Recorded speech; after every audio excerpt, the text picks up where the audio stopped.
welcome everyone to our 5th episode of Self-Love Recipes. So basically this Insta Live chat show was organized or started with a view of sharing some tips for improving confidence and thereby boosting your self-love. So that's how we are here for the 5th episode. So good evening everyone, welcome you all to the 5th episode. And today that we'll be discussing, I would like to welcome Shiny Surendran, a good friend of mine. We've been known each other since school time in Bain School. And then Shiny is one of the leading nude sports and preventive nutritionists. I've worked with her. I've been referring my clients, and she has an in-depth knowledge about not just diet, but the lifestyle modification that's actually required to make some changes. So as plastic surgeons, we do offer some solution, but that's not end of everything. So it just helps with some patients, for some patients when there is a need for medical intervention. However, our sole aim is to prevent development of such conditions. One of the most today's problem is enlargement of the male chest. We see young boys, 14, 15 years with grade 3, meaning very big development of chest, and they have significant psychological disturbance, and they really regret for not following a good lifestyle and landing up there. So here we are to share all the tips that you need to prevent getting into that state. So welcome, Shiny. Next, I'd like to introduce Haridas.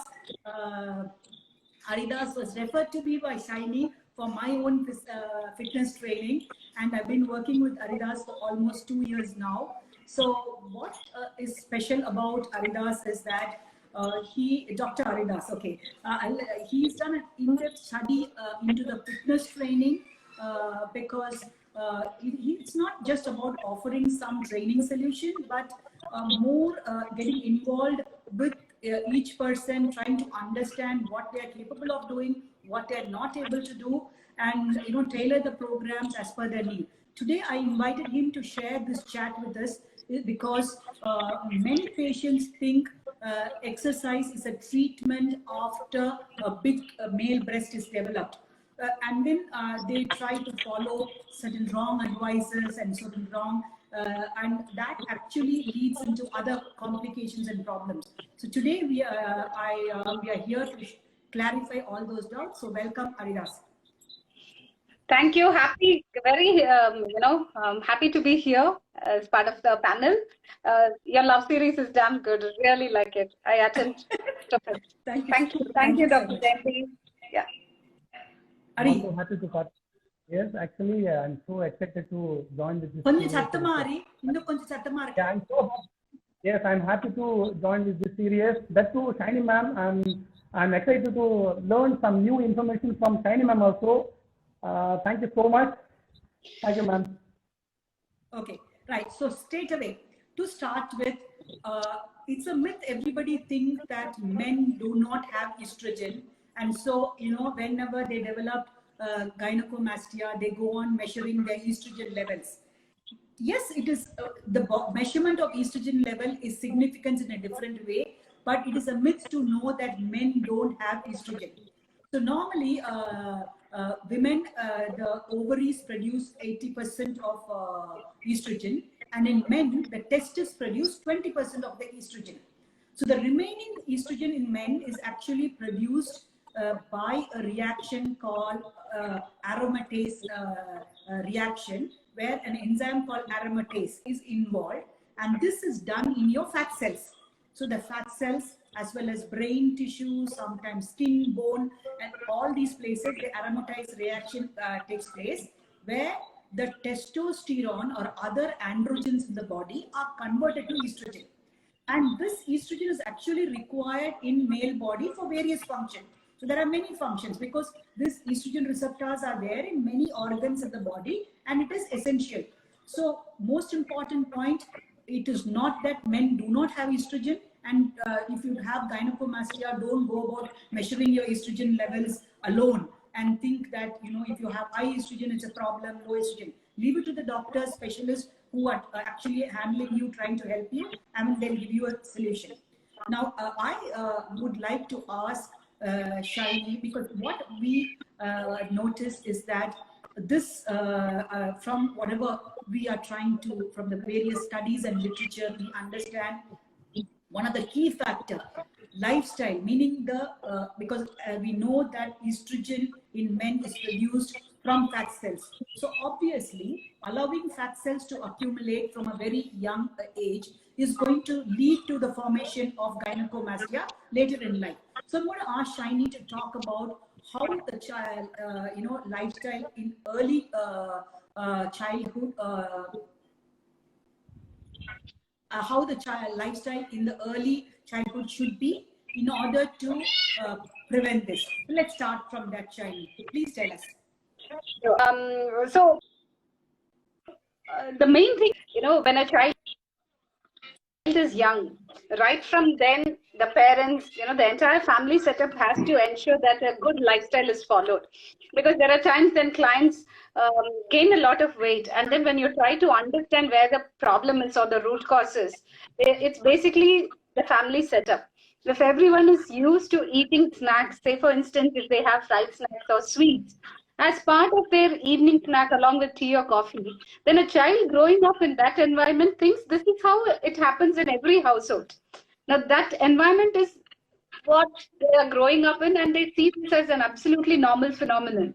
And if the parents are not exercising, if they're not going for trekking, hiking, or running, or swimming, or play a sport, then obviously the child's life is also going to be quite sedentary. So it's very, very important for them to actually have a good lifestyle. Another factor is also, I remember doing a research study in a school in the city, in Chennai, in Vepari, and there were a lot of children who were sleeping around 11 or 12 o'clock. And when we asked why, most of the parents were business owners, entrepreneurs, who would shut shop and reach home only by 11:30 and have dinner. Then later the entire family will sit around, then try to catch up with what happened through the entire day. But the children had to wake up at around 7 o'clock and then come to school. So they, all these factors really made a big impact, and there were children who were overweight and obese. So it's a lot matters about how their parents are, how the upbringing is at home, and what are the food choices, and whether the mother is cooking at home or ordering food from outside, or is there a stopgap arrangement, like just giving biscuits and jam, or bread and jam, or bread and peanut butter. Are there a lot of ready to eat foodstuffs, and not actually paying attention to well-balanced meals on a daily basis? All of these things matter. And if you do not catch them young, doctor, as you had mentioned earlier, it becomes very difficult and they develop insulin resistance. The most often what happens is people are focusing only on the body weight, the weight on the weighing scale. No one is checking whether that is how much muscle they have or how much of fat percentage they have. And the more fat mass they have, then automatically you do see a connection to insulin resistance, and that gets started. That's where the metabolic issues, everything starts, and then this also progresses into adult life. And later, of course, we see non-alcoholic fatty liver disease or even type 2 diabetes later in life. So I think it's very, very important for parents to understand that there is a certain age where you have to set right the basics of healthy eating, meal timings, the food composition, the nutrition knowledge, and this has to be imparted to the child in a very healthy environment. I think that is the most important one. And what are your thoughts, doctor? Like, how would how would you encourage the parents to actually check for insulin resistance? Because what are the tests that you would recommend? I think a lot of people are not aware of that. Yeah. So that's very well explained, Shaini. And what we actually noticed is recently, not a boy, I met a young girl. She is 50, almost the age of my daughter, and she weighed close to 94 kilos, right? And the parents tell me that she eats little, but she eats from Swiggy. She eats little, but she eats from Swiggy. She wants snack food, or junk most of the time. So without even their knowledge, the parents think they eat little, or it's a one burger. So it's a small meal for them. But then they end up having such, they end up putting so much of weight that later they all fast because they become conscious, they do. But whatever damage that has been created, actually it causes impact in other organ system, especially in male boys. So for the insulin resistance, yes, as you rightly said, Shani, there's a lot of reports, research saying that insulin resistance in development in the boy. We've been always talking about insulin resistance in the girls, with PCOD and periods getting delayed and all that. But there was not so much of importance given to the same subject among boys. So now the literature report says that insulin resistance also is a triggering factor for the enlargement of male chest. So obesity leading to insulin resistance. So we do a list of fasting insulin. So just to explain what this insulin resistance is. So when there is glucose in the blood, now the glucose has to enter each cells for metabolism. So there's you need this insulin, like a some entrance, a watchman at the entrance of the cells holding the insulin, taking the glucose into the cell. So the insulin takes the glucose into the cell. Now what happens as the cells expand with fat cells, right? So imagine you're going to have more gates, you need to have more watchmen, and so more insulin needs to be secreted, taking this glucose inside. Now after some time, they develop resistance because there's so much of insulin, and the glucose in the it comes to a stage where even though there is so enough insulin, it's not enough to take these glucose inside. That's when they convert from resistance to diabetes. So when we want to measure insulin resistance, we basically use a formula called HOMA index, but we try to that is derived from measuring serum insulin level in the fasting and post-fasting level, and there is a calculation used, and we derive whether they are insulin resistant. So this is very important. I'd like to ask Ari now. Ari, you see, I'm sure you're working in the, you've been trainer for such a long time. You're training both adolescent boys as well as adults. I'm sure adults who developed gynecomastia and boys, some who have. Now, as a fitness trainer, I'm sure you all initially thought whether this is gynecomastia, later it's a big chest, it's just fat and can reduce. Tell me your experience of how childhood lifestyle affects this chest development, and what do you think as your advice would be for kids in that age group before they actually present with gynecomastia in adult life? Yes. As Shiny ma'am told, physical inactivity and the eating habits lead to gain too much of fat. So too much of fat, it leads to, as you told, and actually the child between the 12 to 14 years, the puberty time is highly the hormone elevated time. So that time is too much of weight gain. If you see the amount of weight gain between the 8 to 12 or 18 to 14 years will be very high. So that period, the parents should take attention, and they have to correct lifestyle. So even cut down the calories, as Shiny ma'am told, and include the physical activity. So I'll show you some child gynecomastia picture. Can you show this? Can you able to see this? Yes, yes, we can see the picture. Yes.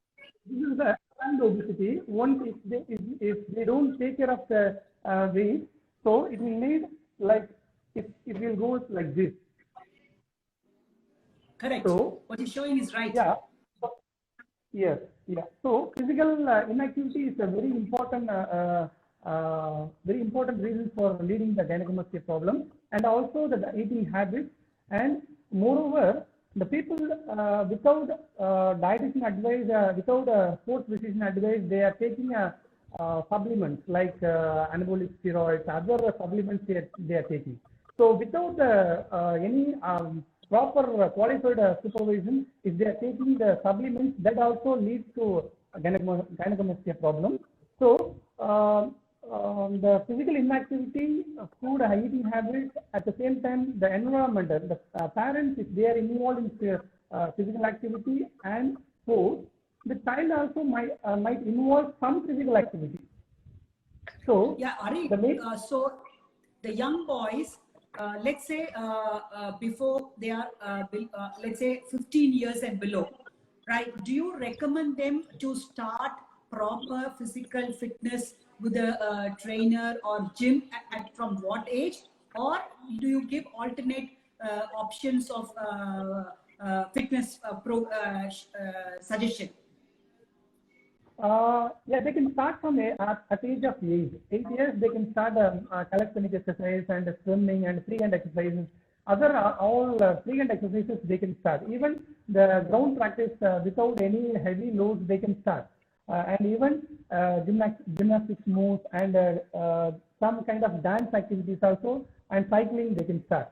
So the vigorous activity they can start from 18 years. After 18 years, they can start vigorous activity like external resistance, weight added, and even the power training. Everything they can start after 18 years. But I would suggest they can go whole body training. Like some people, they want to reduce my only chest. Even the 15-year boy, I want to reduce only belly fat. So there is no evidence for spot reduction, but they can build the muscle, spot muscle gain. So I want them to do whole body fitness. So like flexibility, strength, endurance, coordination, everything they have to focus.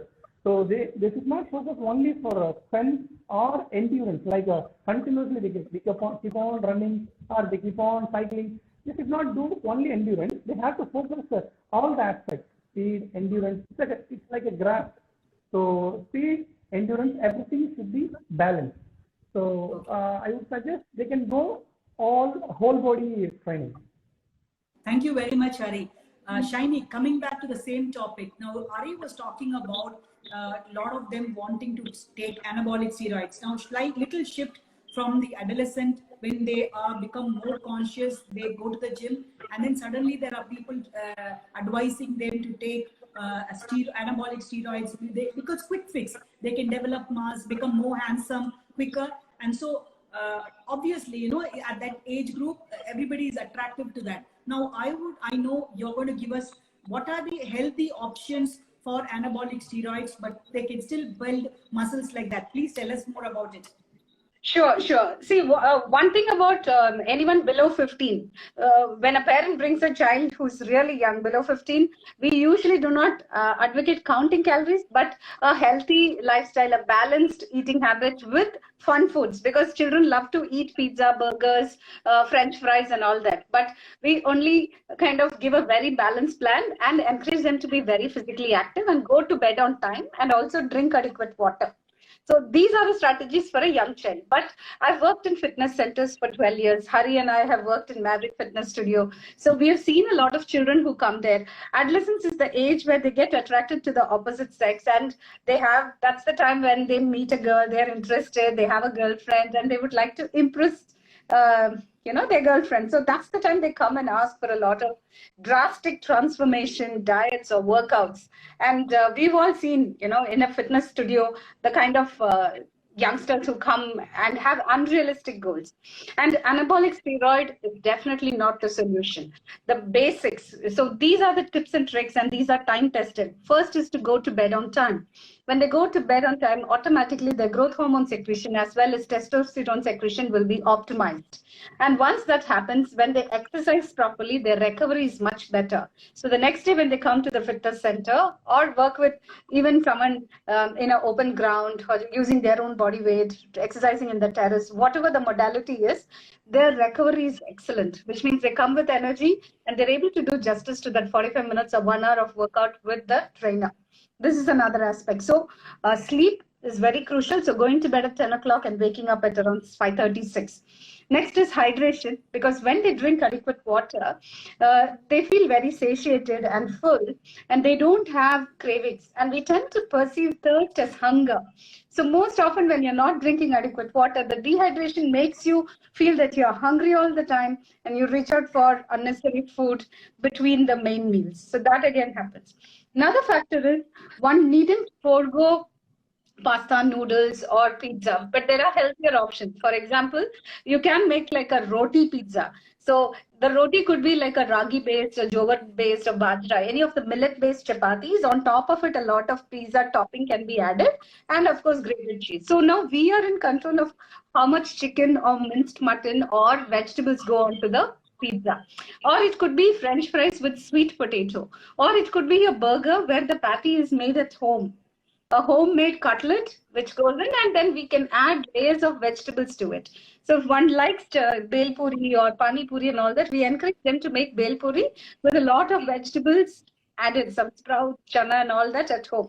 So it's not about foregoing favorite food, but it's about teaching them how often they can indulge in something, and then how they can modify, like a pasta with the red sauce is much better than the white sauce, that is the Alfredo sauce. So these are the small tweaks and the hacks that we teach them, and which means then the compliance is much better. Another factor is they can have oatmeal. That's like really quite filling. Soon after a workout, they can either have oatmeal or also multigrain millet porridge mix. That's also really good. Or they can have the regular breakfast. There are some children, and that's also a phase that they're growing really fast. And to support growth, they need to eat properly. So we do recommend them to have traditional breakfast, but with a lot of protein. So they could add either a thick sambar, or else it could be eggs to the breakfast, and that will also make it really interesting. So each meal we emphasize on around 20-30 grams of protein, and then a lot of wholesome foods so that they feel nice and full and satiated. So a lot of good fats come in. That's where the coconut is used, or nuts are used, and of course also olive oil as a dressing for their salads or stir fries and dips. So these are several factors that we bring in just to make the food interesting. Otherwise, the children most often come and ask for a ketogenic diet, and below 18, ketogenic diets are not recommended unless, of course, clinically advised for a couple of other health issues. Because we've had clients come in the past 5 years.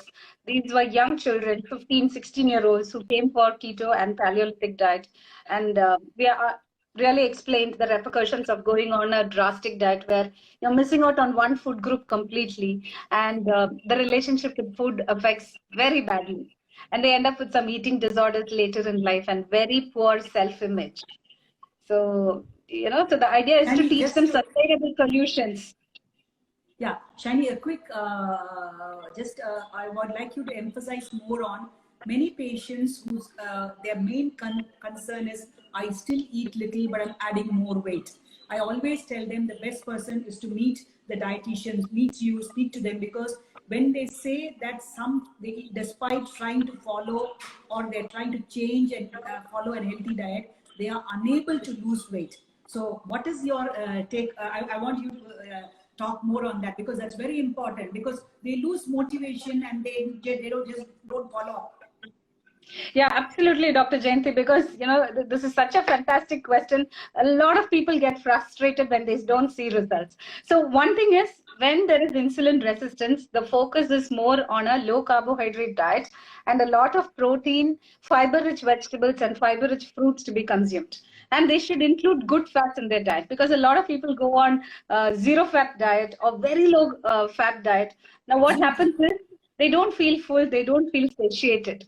So for feeling full, the feeling of fullness comes from protein, fiber, as well as good fats. So this should be there in their diets. This is one aspect. Next thing is eating on time, because a lot of kids do not eat on time. There's unstructured living that has happened because of the COVID, the pandemic. So main thing is to eat a breakfast as soon as they wake up, within 1 hour or maximum 2 hours of waking up.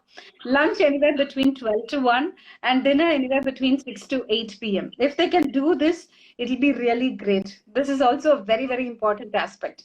Another factor is not to depend on fat burners or anabolic steroids, because that is not going to give them, it might give a quick fix solution, but it comes with a lot of repercussions, lot of side effects later in life. So the idea is to ensure that the lifestyle is sorted out, and then it is something as natural as taking a bath, brushing the teeth, going out for a walk, or eating meals, as you weave in healthy eating as a way of life. if this is communicated to youngsters, it would really make a big difference. Because if they can read the food label when they go to a supermarket, or if they're able to read a menu card when they are out with their family in a restaurant, they're able to make some informed decisions. And it actually, empowering them with nutrition knowledge is truly helpful. And their it comes to healthy eating. So if we can teach them all these things and also involve the boys into cooking, the best chefs in the world, if you notice, you will see a lot of men.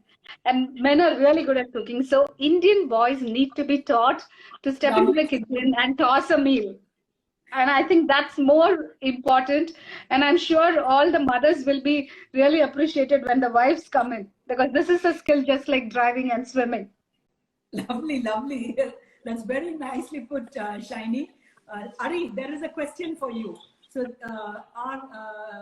one of our viewers would like to know, I'll answer after you finish, whether exercise can worsen gynecomastia.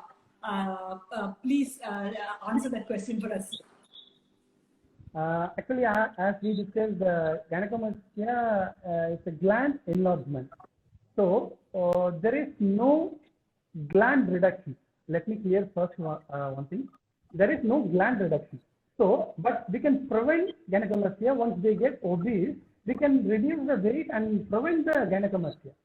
At the same time, it won't go worse. At the same time, you can control it through exercise. But the surgery, the proper supervision, the doctor, they have to consult the doctor whether how they can proceed, the grade 1, grade 2, how whether the surgery is a procedure is a solution, or we can go with the exercise. Then later on, we can, once it's developed, we can go for the procedure. They have to consult the doctor, and with the doctor supervision, they have to follow the exercises with a qualified trainer, and they have to follow the diet also.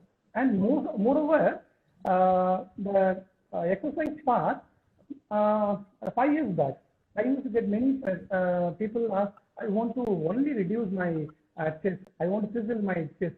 I used to try many exercises. I used to try even long liver, short liver, many variations. One stage I was totally tired. What happened? Why there is no result? So actually they were able to push more weight. Intensity wise, they can build more intensity. At the same time, the cosmetic bulge of chest and even the nipple bulge, it's not reduced. So I was wondering what happened. So I was trying again and again I tried. Last 3-4 years, I used to read many articles, and some people, the celebrity people, when the celebrity come into the topic, it's a very high risk for everybody, even the trainers, nutrition, and other doctors, everywhere. So I used to read frequently certain bodybuilders, even the celebrities, other people got the gynecomastia. So then I started reading about that. There is no enlargement for after exercise, but at the same time we can control it. I will show you some picture for those who are using. It's a renowned bodybuilder. So see, are you able to see this? Yes. It's very important. Nice picture. I just wanted it, when he showed it to me, I said it's very nice. People should see. This is also, the first one is different guy. This is a different guy. This is not a bodybuilder. And as well, he also got the bulge, and especially nipple. And I will show you one more. This is different, but this is highly steroid. This is highly steroid. He also got. See, they are doing exercise, but they are not able to control it. At the same time, it's not going worsen. But if they are taking still this exercise, if they are taking steroid, it will go worsen. Definitely, it will go worsen. Absolutely. Yeah. That's my answer. Yeah. So very well explained, Ari. So the take-home message here is: doing exercise cannot worsen your gynecomastia. Consider women athletes or the elite athletes or Olympic trainers, women. If you see, most of them, they have small chest. So basically, aggressive training reduces this estrogen effect, and they have actually very vigorous athletes. They have small chest, they miss their periods. That clearly tells that they have a little more androgen stimulus. So that's a point to be taken. Now, the second point mentioned by Ari is that now if you continue, you want to you want exercise, but you also are taking anabolic steroids, yes, you're going to worsen gynecomastia because it's going to further stimulate gland enlargement. So basically, gynecomastia is enlargement of the male breast gland, and when the gland enlarges, there's also fat accumulation. The fat part, like what Ari said, you can do exercise and reduce, but the gland part will not involute after you've passed your adolescent age group. So the gland part, if you want correction, only it is not mandatory they have to be removed because it's not a medical condition. But if you feel conscious about the appearance, then the treatment is only surgical. So this is an important. Now, Shiny, there is one more question from our viewers. He wants to know about estrogen in the chicken, whether it can cause gynecomastia. So I want you to touch this topic on phytoestrogens and the estrogen in diet, which many people are concerned about now. And what is the amount of estrogen that they can contribute? And what's your take on that? Doctor, before that, I also wanted to know the classification, the grade 1, grade 2, grade 3 that you are mentioning. Yeah. I think it will be really good if you could also share how you grade gynecomastia, because all of us would like to know about that. Yeah, sure. Would you? Sure. Yeah. So grade 1 is only when there is an enlargement of what we call the nipple areola complex. That is, we have the nipple is the center point and areola is the brown area around the nipple. So only when that is enlarged, that is what many people call as puffy nipples. So that is only enlargement of the nipple areola complex. It can be because of an underlying enlarged gland, which is not visible, but on examination we can identify, or it could be because of just nervous stimulus. So when some people will say, I see many of the boys, I see actually perfectly chiseled chest, and they have a big nipple. Then we are concerned that they have gynecomastia, or they are really conscious about it. So I tell them that actually we can't do much about it. They are genetically born with a bigger nipple. So when they wear a tight t-shirt, it's going to show, and that's okay. It's nothing abnormal about it.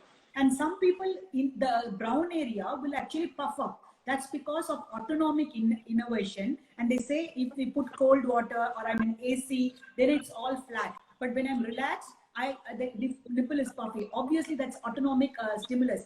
Again, they can have an underlying gland which contributes to that. Then removal of that can correct it. But it's purely if it's nerve supply, then it's all going to correct. So this is grade 1. Grade 2 is when you have enlargement of the gland, which goes beyond this brown areola. So that is grade 2. Grade 3 is when the whole nipple areola, that area is going to sag. So it's like a female breast, it's going to come down to the under breast line or even below. So we have, if you look at, it's just for a small, I was asking my assistant to sort out my patients who underwent breast enlargement surgery. So there's before pictures of a breast enlargement. Ideally, my assistant actually could not differentiate them from the grade 3 gynecomastia patient. So she put all grade 3 gynecomastia also under that folder where as a before picture for breast augmentation. So it can be that worse. So this is the grading for gynecomastia. Oh, thank you so much for explaining it so beautifully. Meaning I'm learning quite a lot from both of you today. I'm so happy to be here. Now, to your question about estrogenic foods. Okay, so it's quite a concern about broiler hens. But the interaction with veterinarians and all that, like, I've always heard that it's quite safe because they're taking all precautions. And because it's mass production, they're trying to ensure that the supply demand is taken care of. The market needs that many hens on a daily basis to supply to the various households and the restaurants and all of that. So then they're ensuring that there's no infection and it shouldn't spread in the poultry farms. Okay, let's be very practical about it. If you have access to free range hens, please go ahead and eat the country chicken. In most of the places, if you can place an order in 1 or 2 days, they'll be able to give you free range hens. So in most of the butcher shops, it's it is sourced once you place an order within a day or two. And all the organic stores, you do find free range hens. Those brown color eggs are available, so you can use that. And when it comes to protein, it will be great to get it from plant and animal sources and not depend only on the animal sources. That's another most important factor. Another factor is also the endocrine disruptors can come in through several sources. It's not just the food alone. There are so many toxins that get into our life every single day. It could be the lead pipes. It could be even the ATM machine that we go and then you get the receipt. So even that, I was interacting with a endocrinologist who said even those slips that you get, the bill that you get when you make a credit card payment, or if you go to an ATM to see, even that ink has a lot of harmful effects. The melamine plates that you melamine plates that they use, plastic plates to eat, that one. And then if you're sending clothes to the laundry, it comes neatly packed in those plastic covers. You need to air it. And furnitures have a thin coat of anti-inflammables, and now that can also affect. Now, if you're buying sugar, it doesn't form any lumps. When we were in school, the sugar would all be lumpy, right? But these days you see free-flowing sugar, so there's anti-caking agents there. So if you look at every single aspect of food, it's very difficult to have those purest form of foods. But if you can get a patch of land or at least source it from a reliable farm, in the vegetables, the milk, the grass-fed cow's milk, and then also to get free-range chickens, then you're pretty much sorted. So I would say a very wealthy person in this pandemic situation, if you look at, is someone who has access to fresh air, pure water, food, healthy lifestyle, and very little chemicals in their surrounding. If one can afford to live in that kind of a situation, great. Lovely, very nice, lovely, Shiny. And I know on and off you give me tips of where you can source these products also, because I've been asking you sometimes healthy snacks, healthy diet. So I'm sure you all can ask Shiny and she'll tell where we can source such healthy supplements, because we all live in urban area. Otherwise we'll have to move towards seeking such places. Anyway, Shiny, now that we've been speaking about development of gynecomastia, and once somebody comes with gynecomastia, there's a lot of, especially in these adolescent boys, there's a lot of apprehension regarding safety of the procedure. So as from the medical aspect, we take all precautions. We do a pre-anesthesia checkup. When we operate on little obese children, or 15-year-old, 18-year-old, most of them come for such procedures before they are moving to abroad or to the hostel for higher education, college, from school to college. So we do get physician clearance to make sure that we are not missing any other issues. But please, I would like you to also touch upon, because we want them to avoid food that are rich in blood thinners, and also supplement food that can enhance healing and clotting. I think it would be great if you touch that topic as well. Sure. So the main thing is estrogenic foods which are there, that can also affect one's health in a big way. So when you're looking at estrogenic foods with flax seeds, soya, because a lot of people know flax seeds are healthy, but then they might end up taking a lot of flax seeds, and that might not work in their favor, especially boys who already have a lot of body fat, which is also contributing to the excess estrogen secretion. On top of it, flax seeds, then soy products, and even this garlic and all that is also another factor. I think during surgeries, you don't recommend, right? Correct. For your Absolutely. patient. Correct. So garlic is something that you don't recommend, and you had also mentioned something else, I do forget. But for clotting and all that, vitamin K rich foods, a lot of green leafy vegetables and all that is very, very useful after the surgery. So blood thinners like omega-3 and garlic is something that is not recommended just 2 weeks prior to the surgery, and then also after the surgery. Nice. But once they're done with it, once the procedure is over, it will be great to include a lot of vitamin C for wound healing, for faster wound healing, and also zinc. Zinc is very, very helpful. It's a component for various enzymes, and that's going to be super helpful. So what are the you'll foods find. Can you just tell us the food which is rich in zinc and vitamin C? Yeah. Sure. So when it comes to zinc, it's a lot of seafood and also whole grains. And nuts and seeds, seed oils are also quite helpful. So those are the zinc-rich foods. And another factor is also the vitamin C, fresh raw sprouts. It shouldn't be cooked. Sprouts have to be eaten raw. All the citrus fruits, and also gooseberry. Gooseberry is really good. So you shouldn't be cooking it or take it in the form of murabba or else a jam, but just eat raw gooseberry or else drink it as a juice. That's also very helpful. Broccoli is good. And then cooking potatoes with the skin on, and also fresh coriander chutney, or it can be a juice of amla, that is gooseberry, fresh coriander, and a little bit of curry leaves. So this could be taken regularly so that the vitamin C levels are taken care of. And vitamin C needs to be provided on a daily basis because these are water-soluble vitamins. Vitamin B complex as well as C cannot be stored in the body, so one has to consume it on a daily basis. And overcooking foods also destroys a lot of nutrients. And vitamin C is best taken in the form of fresh fruit sprouts and all these regular juices. And of course, vitamin K, a lot of green leafy vegetables. Plenty of green leafy vegetables. It can be a togayal or else a chutney. So pudina kottamalli chutneys are great. What we use as a spread for sandwiches, or it could be a pesto that we add to the pasta. Even that way, it's great. So you just have to bring in a whole lot of these things into the diet, and that's very, very helpful. And even after the procedure, if one understands healthy eating principles, then I think they're pretty sorted for life. It doesn't stop with the procedure, right? And you are someone who you run marathons. You have been running since school. I've seen you in Bain School, and you participate in sports right from then. And you studied so much, and still you haven't stopped the, this running or being. You make time. You wake up early around 3:34, and you make time. I'm sure Hari would vouch for it. In fact, Hari has to say, "Madam, pose over and what are you for injury? I know." Right? Hari is someone who is trying to stop you from being hyperactive. So if you can find time to do it, so you are an advocate of sport in a, even in a profession which is so demanding, you still manage to set aside the time. If this is communicated very well to the children, and then if they eat healthy, then I think they can really lead a fantastic life. So I'm sure that you also would have some input. Shiny, Dr. Preetika Chari is here, and she says hello. Oh, hi, ma'am. Good evening to ma'am, and it's great to see you. Good evening, ma'am. Yeah, I'm going live tomorrow with madam. Such a privilege. Lovely. Ari, now we've come to the stage of,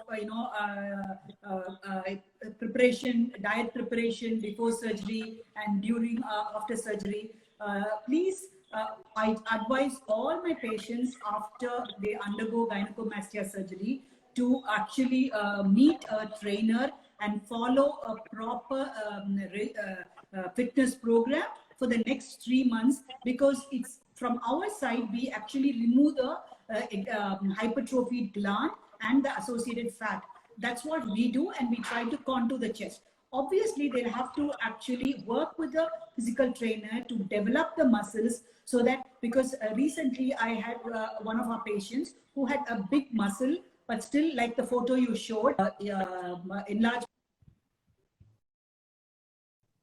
of the gland, and we removed it for him. But in that 1 month after surgery, the muscles became flabby. So when the muscles became flabby, the skin also is a little loose. Then he felt that it's little more than, it's not, even after surgery, I still feel it's, that area is little, is puffy, or it is about lax. Then I told them that they need to go to start their workout again, and over a period of 3 months, it will get settled. Please tell us what will be your program protocol. What is your advice over the to actually post gynecomastia surgery for a perfect contour? Yeah, it's a very good question, ma'am. Actually, post surgery, people may think still they have a gynecomastia.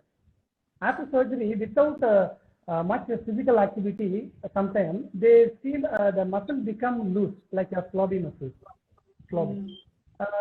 Post surgery, if they want to cushion chest, the second half of the treatment is the exercise. Absolutely. True. Yeah. The surgery can give flattened chest, no doubt. But but it won't give a good contour. They need to work out. After surgery, 4 to 6 weeks can start a regular normal exercise, gradually go with slow intensity, like stretches or normal intensity workout, like mild stretches and all. But I would like to suggest advice like after 2 weeks, 2 weeks itself, they can start slow walking and diesel muscle workout like calf, quadriceps, adductor, abductor without training themselves. So the purpose of 4 weeks, the surgery scars is not enlarged. So that's the reason 4 to 6 weeks you are advising. So, but they can still work like a diesel muscle group of calf, quadriceps, hamstring, abductor, adductor. Actually, the larger muscles don't log good amount of calories. Correct. So they can use the weight as well. They can build the strength also. And after 4 weeks, they can go with mild workout. Mild workout means they can go always machine weight because they can get good form. So if they go dumbbell weight, that's the isolation. Isolation, suddenly if they start isolation workout, it will give open scare also, that it will discomfort, some discomfort will be there. So the machine always good. The machine exercises, I will show you some exercises here. These are the machine exercises. So this is the machine upper chest workout. This is machine upper chest workout, machine chest press, and focus it a little more, Ari, so everybody can see. Yeah. Okay. Yeah. This is for lower chest. This is the pectoralis minor and pectoralis major, and this is also pectoralis group of exercise. They can start with this kind of activity. So they can choose the intensity, very low intensity, and the machine, when they go with the machine, the form also will be the correct form. When they go with the dumbbell, they need more stability on their shoulder to control the weight. So they can go with machine weight. After some time, they can go like dumbbells. As I told you, the upper pectoralis major, this is for long liver. So when they work long liver, the deep tissue, they can work deep tissue. So liver is very important. So they can go with a short liver, bend down, with the bend down workout, bend down chest press, flat dumbbell, flat chest press, incline chest press, decline chest press, and even incline close inner chest workout. So they can split like, I will show you they can split like this. They can split like this, day order. So this is upper, middle, and lower. Even they can work center line also. They don't get center line, some people. So they can get flat chest, but they don't get, when they get center line only, it's it looks very good. So this is a overall chest workout.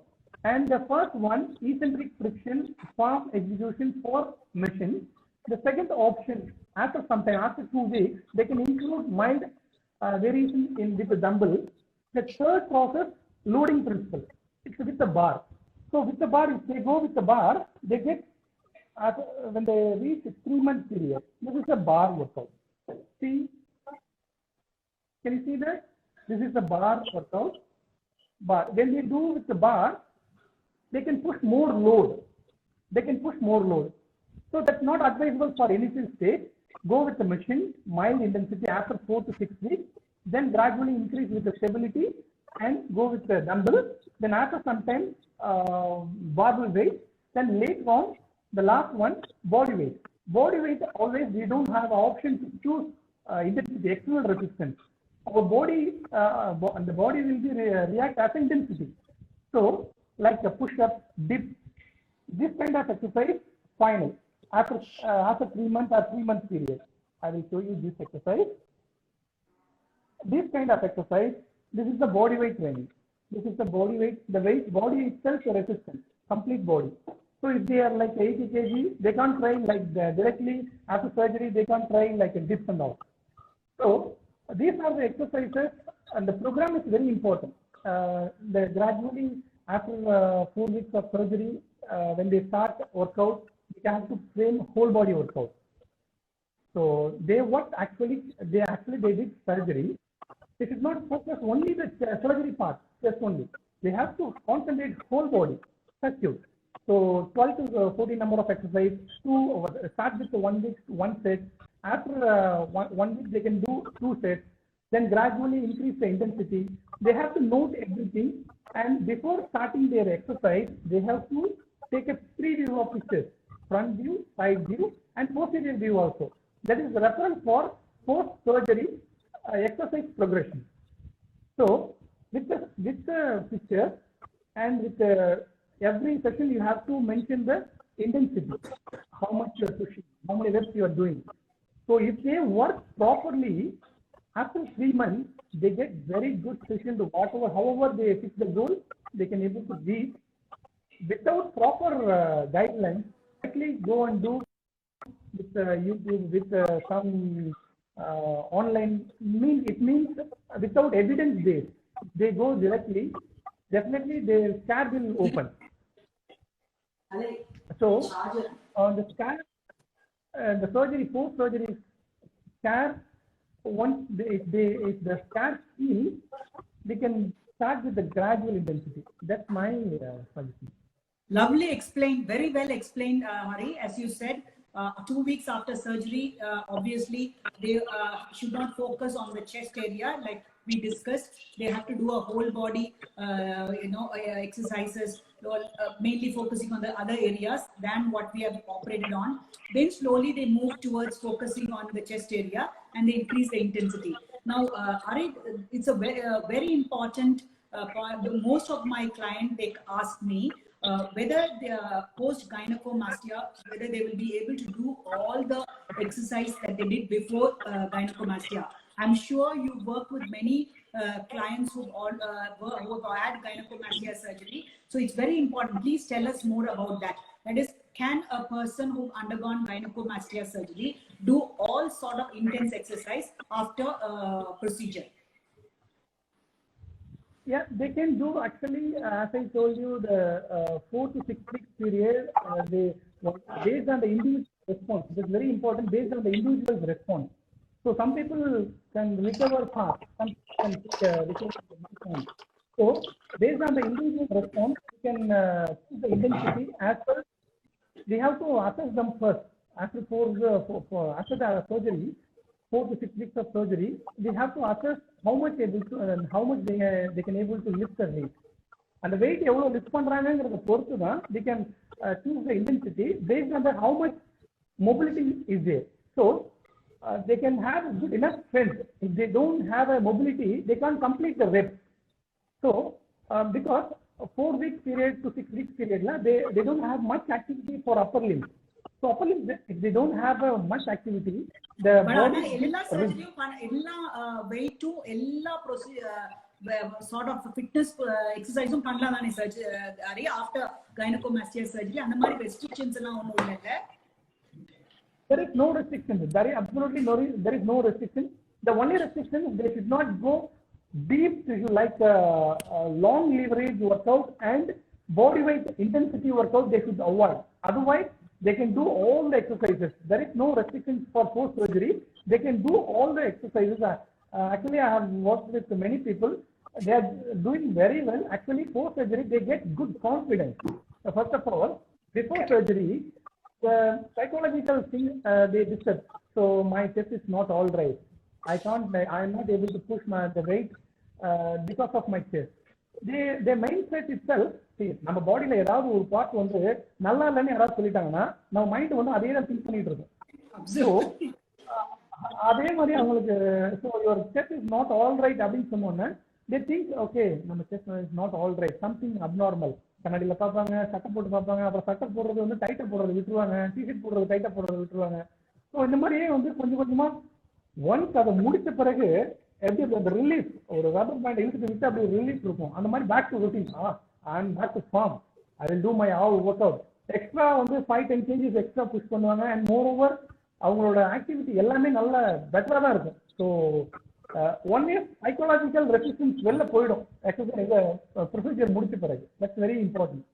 So very Hari கிளியரா சொல்லிட்டீங்க that gynaecomastia சர்ஜரிக்கு அப்புறம் எல்லா விதமான எக்ஸசைஸும் பண்ணலாமான்னு.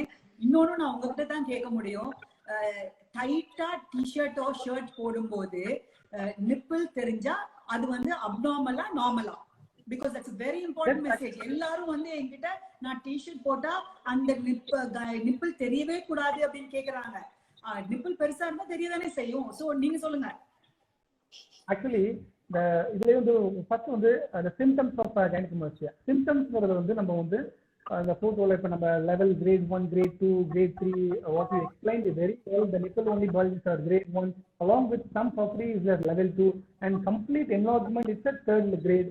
You explained, but the symptoms sudden whatever the gland enlargement, sudden gland enlargement will be the discomfort and it's mild ache or mild ache. அதோட சேர்த்து psychological disturbance for the size shirt or t-shirt whatever it they wear or even if they get the opportunity to swim பண்றதுக்கு யோசிப்பாங்க. Shirt போட்டு தான் swim பண்ணுவாங்க. Swim பண்றதுக்கு ரொம்ப யோசிப்பாங்க. ஒரு கிரவுடுக்கு முன்னாடி ஷர்ட் கட்டுறதுக்கு யோசிப்பாங்க. That's psychological problem. Apart from இந்த சில பேருக்கு வந்து நல்ல பம்ப் செஸ்ட் இருக்கும். பம்ப் செஸ்ட்னாக்கா ஒரு அன்னைக்கு செஸ்ட் ரொட்டீன் பண்ணிட்டு இருந்த பிறகு பார்த்தீங்கன்னா ஆட்டோமேட்டிக்காவே அவங்களோட செஸ்ட் மசில்ஸ் வந்து மசில் பம்ப் இருக்கும்போது ஷர்ட் ஆர் டிஷர்ட் வந்து டைட்டாக வேர் பண்ணாக்கா அந்த நிப்பிளோ ஆர் செஸ்டோ வந்து பல்ஜ் இருக்கும். That's not a gynaecomastia actually. Yeah, அது இல்லாம அவங்களுக்கு discomfort, pain, ache along with ஸ்னாகினஸ் அண்ட் அந்த ஒரு நான் அந்த போட்டோல காமிச்ச மாதிரி வந்து அந்த நிப்பிள் மட்டும் சைட்ல என்லார்ஜ்மெண்ட் அந்த மாதிரி சிம்டம்ஸ் இருந்ததுன்னா அதை ரூல்ட் அவுட் பண்ணிக்கிறது பெட்டர். ஆக்சுவலா எவ்வளோ ஏர்லியரா அவங்க ஒரு நியூட்ரிஷன் கைட்லைன்ஸ் அண்ட் ஸ்போர்ட்ஸ் டிசிஷனோட கைட்லைன்ஸ் எடுத்துட்டு வித் ட்ரைனரோட ஒர்க் பண்றாங்களோ அந்த கிரேட் 1ல இருக்கும்போது பெட்டரான ரிசல்ட் பார்க்க முடியும். டாக்டரே சஜஸ்ட் பண்ணிடுவாங்க, இப்படி போகலாம்னு சஜஸ்ட் பண்ணிடுவாங்க. That's my suggestion. Yeah, correct, Hari. So the point is, in the early stages, if you don't control, the estrogenic stimulus is going to stimulate the development, and there is a genetic component also for this enlargement of the nipple. At the nipple perisana parage surgery ala we can reduce. We do nipple reduction surgery, but then there is a chance that some sensation or altered sensation can happen after that. So adu ungalku theriyano, that's very important.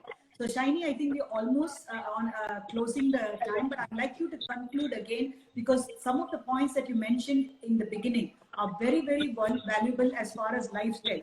So just conclude, I would like you to conclude what is the take-home message that you want to give mothers especially, and so that overfeeding, bad lifestyle, because once gynecomastia develops, the treatment is only surgery.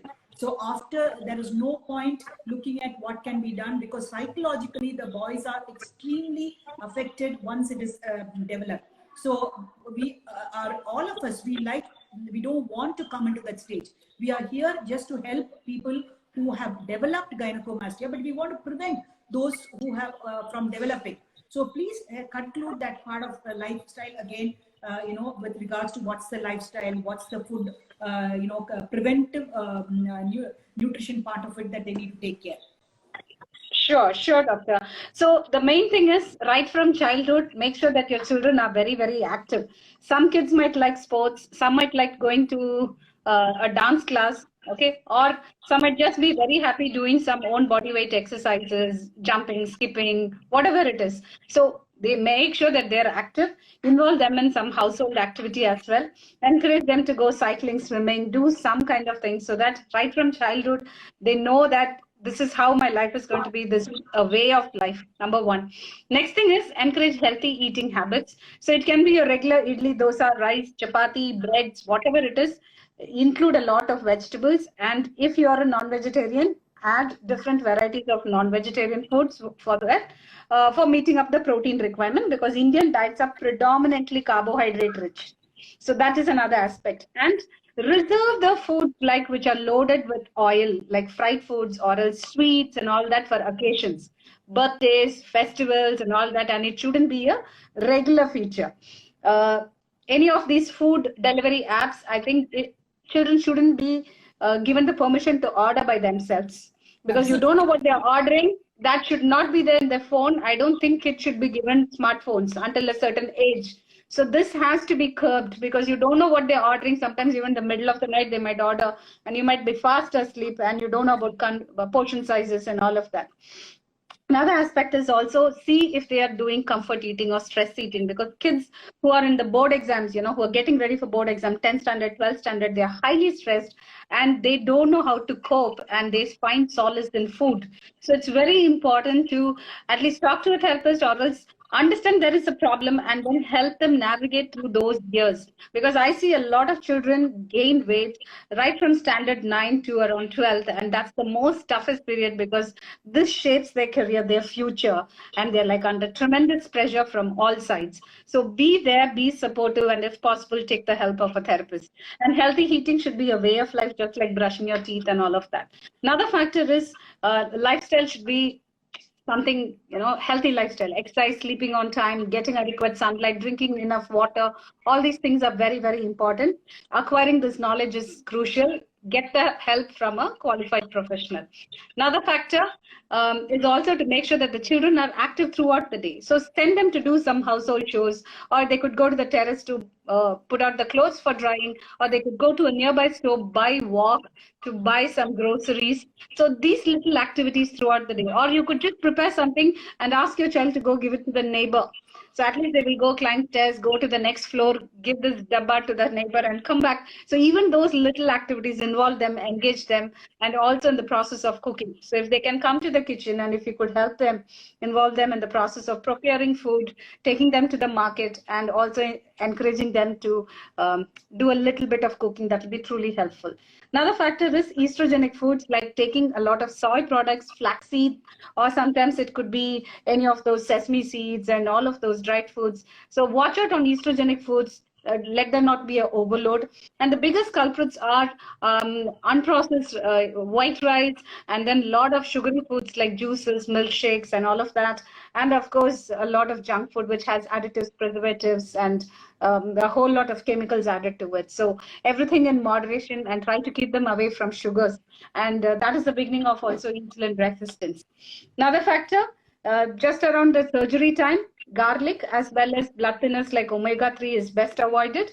And soon after the surgery, for another 2 weeks, it's best that they keep garlic and omega-3 away for a while. But then the emphasis on vitamin C rich foods, zinc rich foods, and also vitamin K rich foods. If they start eating, then the healing process is much faster. And without anabolic steroids, they can increase their lean muscle mass. I've worked with a lot of these people, and it is possible to increase muscle mass without taking steroids. They just need a high protein diet and a well-balanced diet. I think if they do this, they're pretty sorted.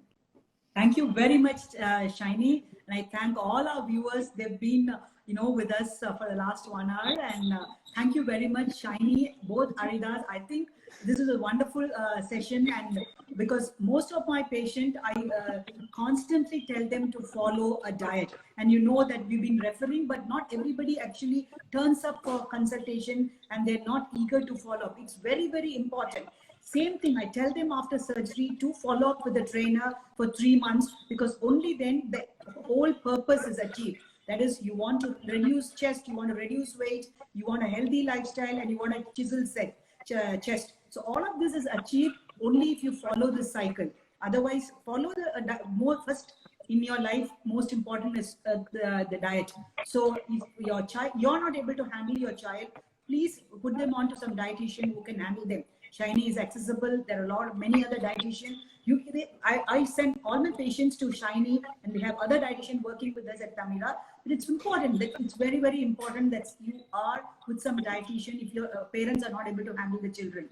The next, again, exercise, not sticking to smartphones, do some outdoor activities, if they need some help, speak to a fitness trainer. And of course, post-surgery is very important that they meet up with some physical trainer and work for 3 months to get a chisel check. Thank you, both of you. And thanks a lot to all our viewers.